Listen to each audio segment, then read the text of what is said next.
Bonjour les gars, nous revenons ainsi avec une nouvelle vidéo. Avant toute chose, si ce n'est pas encore fait, abonnez-vous, likez et partagez le lien pour plus de bons et plus de vidéos. Passons à Abdou Diouf. Le mensonge et la violence ne peuvent pas fonder une revendication authentiquement démocratique.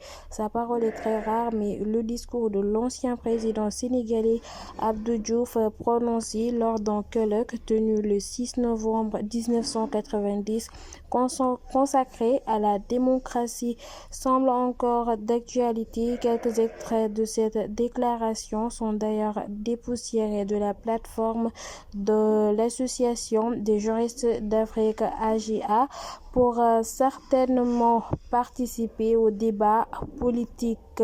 La lutte légitime pour la démocratie ne doit pas être entreprise par des moyens dont la nature même est contraire à l'esprit de la démocratie. Le mensonge, la calomnie, la démagogie, la violence ne peuvent pas fonder une revendication authentiquement démocratique, car ces armes que l'on prétend utiliser occasionnellement pour combattre un régime deviendraient demain les instruments du pouvoir, avait fait savoir l'ex-chef d'État sénégalais au cours de cette rencontre.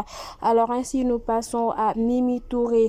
Sonko dénonce les menaces et les insultes contre l'ex-première ministre. Ousmane Sonko porte secours à Aminata Touré, objet de menaces et insultes ces derniers jours.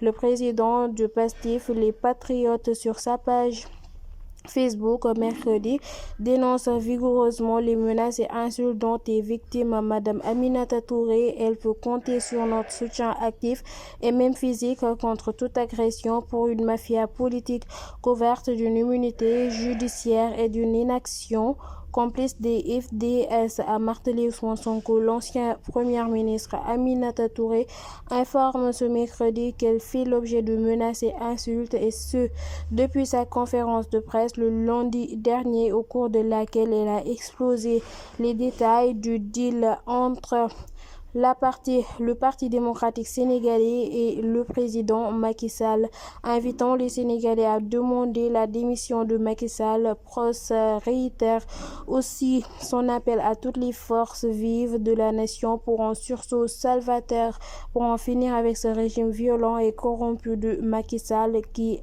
à l'en croire, a fini de saper les fondations de notre paix sociale et de notre stabilité nationale comme jamais dans le passé. Alors c'était tout pour aujourd'hui. On se dit rendez-vous à la prochaine, Inch'Allah.